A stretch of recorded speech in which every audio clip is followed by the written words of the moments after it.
تو ہم نہیں چاہتے کہ لوگوں کو زبردستی سناوے. آپ نے بریانی کھایا تو حق ادا کرنا پڑے گا.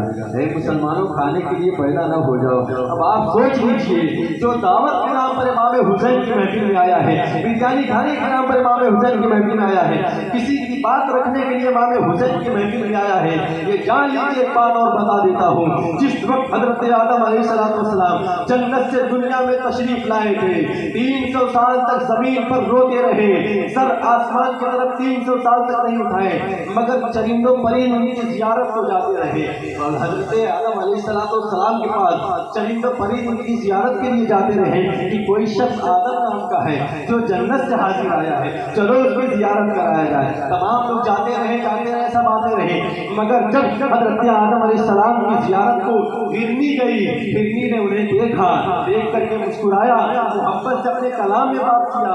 کیوں؟ اس لیے کہ حضرت آدم علیہ السلام کو 1 لاکھ زبان کا علم تھا. جانور کی زبان کا علم نہ ہوتا؟ بالکل ہوتا. حضرت آدم علیہ السلام نے اس سے کلام فرمایا. جب وہ جانے لگی, حضرت آدم علیہ السلام نے اس کے سر پر اپنا دست مبارک کو پھیرا. اس کے پھیرنے کی برکت سے جب وہ ہرنی واپس پلٹنے لگی تو اس کے جسم سے مشک کی خوشبو آنے لگی. جب وہ بڑی اپنی سہیلیوں کے درمیان, سہیلیوں کے جھنڈ میں پہنچی تو ساری کی ساری ہرنی کہنے لگی, بات سمجھ میں نہیں آتی ہے, تم کہاں سے آ رہی ہو, یہ خوشبو کہاں سے آ رہی ہے, یہ مشک جیسی خوشبو کہاں سے آ رہی ہے. اس ہرنی نے بچل کے کہا, ارے سنو سنو, جنت سے آدم علیہ السلام آئے ہیں, میں زیارت کو گئی تھی, آدم نے اپنا دست اقدس میرے سر پر پھیر دیا, اس کی برکت سے ہمارے اندر یہ مشک کی خوشبو آنے لگی. اتنا سننا تھا کہ ساری ہرنی پریشان ہو گئی. اے بہن, ہم بھی چلیں گے آدم کو دیکھنے, ہم بھی زیارت کرنے چلیں گے, یہ خوشبو ہم بھی لینا چاہتے ہیں. اب دیکھیے یہاں ایمان کی بات, عقیدے کی بات, جو بریانی کھانے کے لیے آیا ہے, جو لوگوں سے ملنے کے لیے آیا ہے, اس کا صلہ کیا ہوگا؟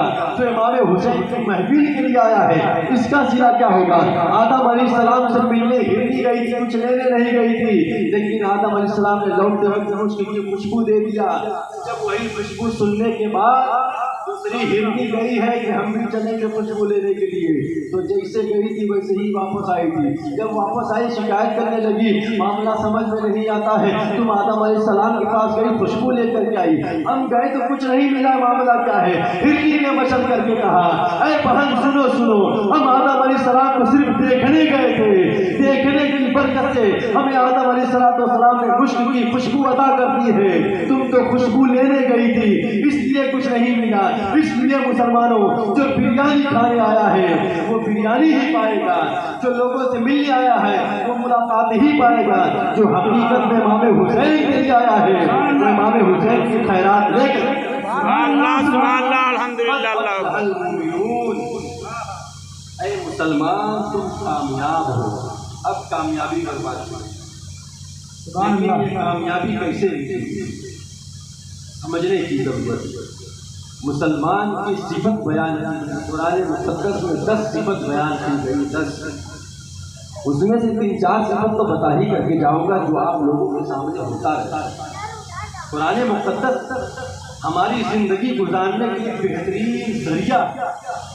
قرآن کیا نہیں, بیمار ہو اس کا علاج, پریشان ہو اس کا علاج, قرآن میں ہے کیا نہیں, سب کچھ موجود ہے. اللہ تبارک و تعالیٰ نے اسی قرآن میں فرمایا, ان ھذا القرآن یہدی للتی ہی اقوم, یہی وہ قرآن ہے جو لوگوں کو سب سے سیدھی راہ دکھاتا ہے, جو لوگوں کو رب تک پہنچاتا ہے. اب سوچئے, جو قرآن کو چھوڑ دے گا وہ رب تک پہنچ پائے گا, محمد رسول اللہ تک پہنچ پائے گا. اور میرے آقا صلی اللہ علیہ وسلم کی حدیث مبارکہ ہے, میرے نبی نے فرمایا, اے لوگوں سنو, میں دنیا سے جا رہا ہوں مگر 2 چیز دے کے جا رہا ہوں, اس کی حفاظت کرنا. باپ دنیا سے جاتا ہے, بیٹے کو جائیداد دے کر کے جاتا ہے, دولت دے کر کے جاتا ہے, 5 بیٹے ہیں سب کو کھڑا کر دیتا ہے اور کہتا ہے بیٹے سنو, ہماری زندگی کا کوئی بھروسہ نہیں ہے, اللہ نے بیماری میں مبتلا کر دیا ہے, اگر بیماری نہیں بھی ہے مگر نہ معلوم کب کیا ہو جائے, کسی کو معلوم نہیں. ہم تمہارے باپ ہیں, ہمارے پاس اتنی دولت ہے, اتنی ثروت ہے, ہمارے پاس 5 بیٹے ہیں, 5 کے نام میں یہ کرنا چاہتا ہوں, تمہارا باپ نہیں رہے گا, اس کی ذمہ داری تمہارے سر جاتی ہے، میں تمہیں سونپ کر کے جا رہا ہوں، اس کی حفاظت کرنا تمہاری ذمہ داری ہے۔ اگر پراپرٹی کی حفاظت کرو گے تو اور آگے بڑھتے رہو گے، ہمارے مرنے کے بعد بٹوارا کر کے بیچ دو گے، وہی برباد ہوتے رہو گے، نظر آؤ گے۔ یہی حال محمد الرسول اللہ صلی اللہ علیہ وسلم نے فرمایا، اے لوگوں میں دنیا سے جا رہا ہوں، دو چیز دے کر کے جا رہا ہوں۔ بھائی آپریٹر صاحب تھوڑی سی آواز اور کلیئر کر دو تاکہ یہاں سے یہاں تک سب کو آواز ملے، تاکہ ہم بولے لوگوں کو سمجھ میں نہ آوے تو یہ بیکار کی باتیں ہیں، ہم جو بولے لوگوں کو کلیئر سنائی پڑے۔ اسی لیے بہت اسپیڈ بھی نہیں بول رہے ہیں، بہت چلا کر کے بھی نہیں بول رہے ہیں، بالکل سنجیدہ مزاج ہو کر کے بول رہے ہیں۔ بس کیجئے، ٹھیک ہے، ہلکا سا ایکو دیجیے، ہلکا سا۔ آپ آئیے، محمد الرسول اللہ صلی اللہ تعالیٰ علیہ وسلم ہے، فرماتے ہیں اے لوگوں میں تمہارے درمیان دو چیز چھوڑ کر کے جا رہا ہوں، دولت دے کے جا رہا ہوں، ثروت دے کے جا رہا ہوں، یہ تمہارے درمیان میں کیا دے کر کے جا رہا ہوں، سوچنے کا مقام ہے۔ اے مسلمانوں، اب ہمیں معلوم ہے کیا دے کے جا رہا ہوں۔ سب سے بڑی چیز تو یہ ہے، آپ جس شخصیت کے میلاد میں، جس عظیم شخصیت کے اس پروگرام میں آپ تشریف لائے ہیں، سب سے پہلے اس کے بارے میں آپ سے پوچھنا چاہتا ہوں، امام حسین کی عمر کتنی تھی؟ آپ بتا سکتے ہیں؟ جس وقت امام حسین رضی اللہ تعالیٰ عنہ میدان کارزار میں شہید ہوئے، اس وقت میرے امام کی عمر کتنی تھی؟ آپ کو نہیں معلوم؟ ایک دو لوگوں کو معلوم ہوگا پڑھنے کی وجہ سے، مگر آپ کو ویلنٹائن ڈے اور نہ معلوم کون کون ڈے معلوم ہوگا، مگر امام حسین کی ولادت کا وقت نہیں معلوم ہوگا، ان کی شہادت کا وقت نہیں معلوم۔ کیوں مسلمانوں اپنے آپ کو حسینی کہتے ہو؟ حسینی نہیں ہو سکتے، اپنے آپ کو حسینی کہتے ہیں۔ ارے ہم بتائیے، محمد الرسول اللہ کا کلمہ پڑھ رہے ہیں، امام حسین کے نام کا نعرہ لگا رہے ہیں، امام حسین ہمارے ہیں، حسین ہمارے ہیں، حسن ہمارے ہیں، محمد الرسول اللہ ہمارے ہیں، سب کا نعرہ لگاتے پھر رہے ہیں، مگر تاریخ ولادت نہیں معلوم، تاریخ وفات نہیں معلوم، تاریخ وفات کے وقت ان کی عمر کتنی تھی یہ نہیں معلوم۔ یہ معلوم کرنے کی ضرورت ہے، یہ اہم چیز ہے۔ کیوں؟ اس لیے کہ میرے نبی نے فرمایا دو ہی چیز چھوڑ کر کے جا رہا ہوں، وہ دو چیز کون ہے یہ بتا رہا ہوں ابھی۔ محمد الرسول اللہ کی پیارے نواسے کی عمر کتنی تھی شہادت کے دوران؟ جس وقت میرے نبی صلی اللہ علیہ وسلم کے پیارے نواسے کی شہادت ہوئی، اس وقت عمر کتنی تھی؟ اور جس وقت پیدا ہوئے کون سی تاریخ کی آپ کو معلوم ہونا چاہیے۔ آج بتا دینا چاہتا ہوں، امام حسین پیدا کہاں ہوئے؟ آپ کو پتا ہے؟ سیریا میں، لیبیا میں، فلسطین میں، کہاں پیدا ہوئے معلوم ہونا چاہیے۔ اب کچھ لوگوں کو معلوم ہوگا، مگر زیادہ تر لوگوں کو معلوم نہیں ہوگا۔ لوگوں کو یہ معلوم ہوگا بریانی کہاں ملے گی، دعوت کہاں ملے گی، ہمارے من کی چیزیں کہاں ملے گی، یہ معلوم کرنے کی ضرورت ہے۔ آج کا انسان، آج کا مسلمان اپنے بچے کو کالج پڑھانے کے لیے صبح سویرے 7:30 بجے 8 بجے روڈ کے کنارے کھڑے ہو کر کے گاڑی کا انتظار کرتا رہتا ہے۔ بچے کو اسکول چھوڑنا ہے، بچے کی پڑھائی کے لیے CBSE بورڈ سے پڑھ رہا ہے، 1500 2000 3000 روپیہ مہینہ لگ رہا ہے۔ بچے کو چھوڑنے کے لیے والدین جا رہے ہیں، گاؤں سے لے کے شہر تک یہی معاملہ ہے۔ سب لوگ اپنے بچے کو اسکول کے لیے روڈ پر کھڑے ہو کر کے انتظار کر رہے ہیں، مگر جب مدرسے میں جانے کی باری آ رہی ہے، یہی باپ آپی جی سے پوچھتا ہے، آپی جی ہمارا بیٹوا آوا رہا کہ نہ؟ ایسے پوچھتے ہیں کہ ہمارا لڑکا آیا تھا کہ نہیں آج پڑھنے آتے۔ آپ کو سوچنا چاہیے آپ کا لڑکا دین حاصل کرنے گیا کہ نہیں گیا۔ آپ کو بڑی فکر ہے انگلش پڑھانے کی، پڑھائیے، ڈاکٹر بنائیے، انجینئر بنائیے، ڈاکٹر انجینئر سب کچھ بنا دیجیے۔ محمد الرسول اللہ نے فرمایا اطلبوا العلم ولو بالسین، تم علم سیکھو، ڈاکٹر بنو، انجینئر بنو، پروفیسر بنو، سب کچھ سیکھو۔ اگر تمہیں چین جانا ہو مگر جاؤ، لیکن سیکھو۔ قرآن کا فیصلہ بھی ہے، یہ پڑھا بسم ربک الذی خلق۔ اے لوگوں دنیا میں آ کر کے جاہل نہ بنو، پڑھو، رب کا فرمان ہے، قرآن کی پہلی آیت کریمہ پڑھو۔ پڑھنے سے بیان کیا گیا قرآن مقدس کی تمہیں پڑھنا ہے۔ طلب العلم فریضۃ علی کل مسلم و مسلمہ، علم کا سیکھنا ہر مسلمان مرد عورت پر واجب ہے، یہ ضروری ہے، ہر حال میں ضروری ہے۔ اگر آپ نہیں سیکھیں گے گنہگار کہلائیں گے، آپ نہیں سیکھیں گے وضو کیسے کریں گے، غسل کیسے کریں گے، آپ اپنے گھر میں بٹوارا ہوگا جب تو میراث کیسے تقسیم کریں گے، آپ نکاح ہو یا طلاق ہو یا کوئی اور مسئلہ ہو آپ کیسے بیان کریں گے؟ سیکھنے کے بعد بیان کریں گے۔ اسی کو میرے نبی نے فرمایا اطلب العلم ولو بالسین، علم کو سیکھنا سیکھو، اگر تمہیں چین جانا ہو سفر کرو، جاؤ، لیکن اب وہ معاملہ نہیں رہا. جگہ جگہ اسکول، جگہ جگہ مدرسے ہو گئے سیکھنے کے لیے، لیکن آج کا مسلمان سیکھنا نہیں چاہتا ہے. اب سنیے، میں عرض کر رہا تھا قد افلح المؤمنون، مسلمان کامیاب تھا. اب آپ سوچیں کہ مولانا کامیابی کی ضمانت دے کر کے جا رہا ہے. میرے نبی نے فرمایا 2 چیز چھوڑ کے جا رہا ہوں، لیکن کامیاب کون ہوگا؟ جو 2 امانت میرے نبی صلی اللہ تعالیٰ علیہ وسلم کی دی ہوئی اس کی حفاظت کرے گا، وہی مسلمان کامیاب ہے. یہ کامیابی کی ایک چھوٹی سی دلیل ہے. ابھی قرآن سے بتا رہا ہوں تو حدیث سے بتایا. اے لوگوں، 2 چیز چھوڑ کر کے جا رہا ہوں. دونوں چیز کون ہے بتا سکتے ہیں آپ لوگ؟ نہیں معلوم ہے. کچھ لوگوں کو معلوم ہے مگر زیادہ تر لوگوں کو معلوم نہیں ہے. اے مسلمانوں، سیکھنے کی ضرورت ہے. مسجد میں جا کر کے 1-2 وقت کی نماز پڑھ کر کے کچھ نہیں ہوگا. رب کو راضی کرنا ہے تو کچھ ضرور کرنا ہوگا. رب کی بارگاہ میں جا کر کے فوراً مانگنے لگتے ہیں، اور جب نہیں ملتا ہے، 1 دن نماز پڑھا، 2 دن نماز پڑھا، 3 دن، 7 دن، 10 دن، 20 دن نماز پڑھ لیا، دعا کرتے مولا نوکری لگ جائے، دعا کرتے مولا پریشانی دور ہو جائے، دعا کرتے مولا دکان میں خیر و برکت ہو. لیکن جب سمجھ میں نہیں آ رہا ہے، یہی انسان کہتا ہے اس سے بہتر ہم مر جائیں تو بہتر ہے، یہ کہتا ہے. لیکن اسی کو قرآن بیان کر رہا ہے، وَكَانَ الْإِنسَانُ عَجُولًا، انسان جلد باز ہے.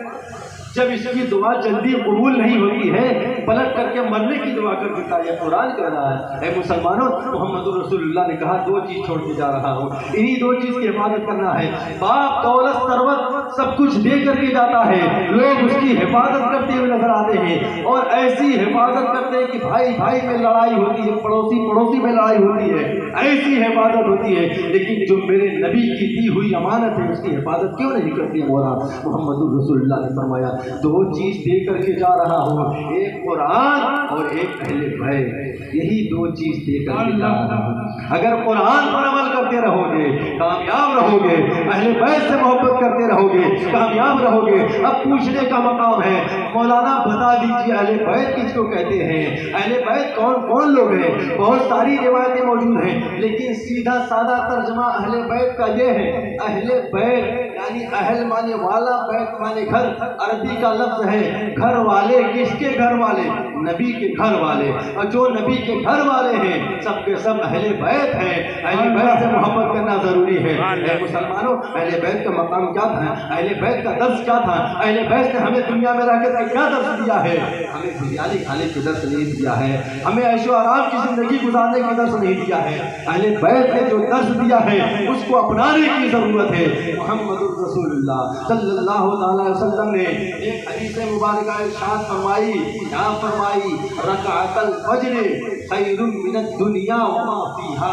یعنی اے لوگوں سنو، میرے آقا صلی اللہ علیہ وسلم دنیا کی سب سے قیمتی چیز بتا رہے ہیں، اس سے بڑھ کر کے کچھ نہیں ہو سکتی. جو دونوں جہاں کا مالک و مختار ہو، جس کے بارے میں تاکید کرتا ہو، جس کے بارے میں بار بار حکم دیتا ہو، وہ چیز کتنی عظمت والی ہوگی. میرے نبی نے فرمایا رکعت الفجر خیر من الدنیا وما فیہا. یعنی فجر کی 2 رکعات سے بڑھ کر کے دنیا کی کوئی چیز نہیں ہے. یعنی دنیا اور دنیا میں جتنی چیزیں ہیں اس سے بڑھ کر کے نماز. ہم اور آپ خالی امام حسین کے نام کی سبیل کھلاوے، بریانی کھلاوے، عرس بناوے، چادر چڑھاوے، گاگر چڑھاوے، مگر نماز نہ پڑھیں تو یہ ساری نیکیاں سب کے سب معلق رہ جائیں گی. ساری نیکیاں آپ کے منہ پر مار دی جائے گی. کبھی کوئی بھی نیکیاں قبول ہونے والی نہیں ہے. اور پوری گارنٹی کے ساتھ کہہ رہا ہوں، نماز سے بڑھ کر کے کوئی عبادت ہے ہی نہیں پوری دنیا میں. اللہ نے فرمایا فَإِذَا قَضَيْتُمُ الصَّلَاةَ، جب تم نماز پڑھ چکو، فَاذْكُرُوا اللَّهَ قِيَامًا وَقُعُودًا وَعَلَى جُنُوبِكُمْ. یعنی اللہ تبارک و تعالیٰ فرما رہا ہے میرے بندے سن لے، تو 1-2 وقت کی نماز پڑھ کر کے تھک جاتا نہیں پڑھتا ہے.